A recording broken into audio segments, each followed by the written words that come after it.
ఈ యొక్క లుకౌట్ విషయం నేను ఢిల్లీ హైకోర్టులో ఛాలెంజ్ చేసినప్పుడు ఇమ్మిగ్రేషన్ అథారిటీస్ని అటు ఏపీసీఐడిని పార్టీగా చేయడం జరిగింది. ఇమ్మిగ్రేషన్ అథారిటీసు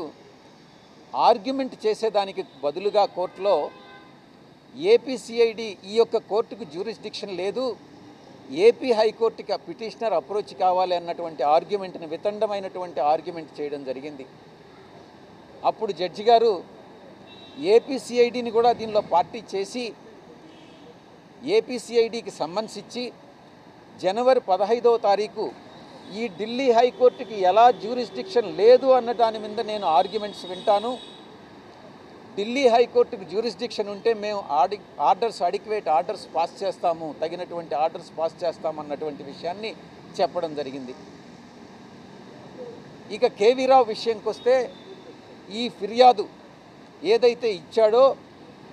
ఆ ఫిర్యాదు తప్పుడు ఫిర్యాదు అని కానీ ప్రూవ్ అయితే ఆ కేసుని ఏపీ గవర్నమెంట్ విత్డ్రా చేసుకున్నా లేకుంటే కోర్టు ఈ ఫిర్యాదు తప్పుడు ఫిర్యాదునని కానీ చెప్పినా కేవీ రావు అనేటటువంటి వ్యక్తి మీద అటు civil defamation, criminal defamation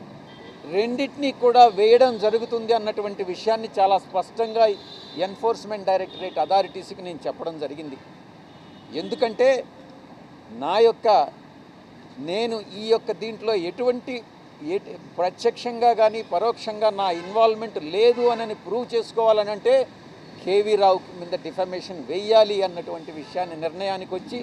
enforcement అథారిటీస్కి కూడా నేను ఇంటిమేషన్ ఇవ్వడం జరిగింది, నేను చెప్పడం జరిగింది. ఎన్ఫోర్స్మెంట్ అథారిటీస్ ఇంకొక అడుగు ముందుకేసి గతంలో 22 సంవత్సరాల క్రితం 2i క్యాపిటల్ అన్నటువంటిది సండూర్ పవర్లో ఇన్వెస్ట్ చేసినటువంటి కేసు ఇంకా అపరిష్కృతంగా అలాగే ఉంది, దాని గురించి మీరేం చెప్తారు, మీరు దానిలో డైరెక్టర్ కదా అన్నటువంటి విషయాన్ని పదే పదే గుచ్చి అడగడం జరిగింది. దాని గురించి నేను ఒకటే చెప్పాను, 22 సంవత్సరాల క్రితం జరిగినటువంటి ట్రాన్సాక్షన్ని ఈరోజు మీరు నన్ను అడిగితే నేను ఏమీ చెప్పలేను, రికార్డ్స్ వెరిఫై చేసి దాని విషయంగా మళ్ళీ కానీ మీరు పిలిస్తే నేను వచ్చి ఏదైనా చెప్పగలను అన్నటువంటి విషయాన్ని చెప్పి వాళ్ళు అడిగినటువంటి 25 ప్రశ్నలకి సమాధానం చెప్పి, విక్రాంత్ రెడ్డి నీకు తెలుసా అంటే సుబ్బారెడ్డి కొడుకుగా నాకు విక్రాంత్ రెడ్డి తెలిసే కానీ సుబ్బారెడ్డితో కానీ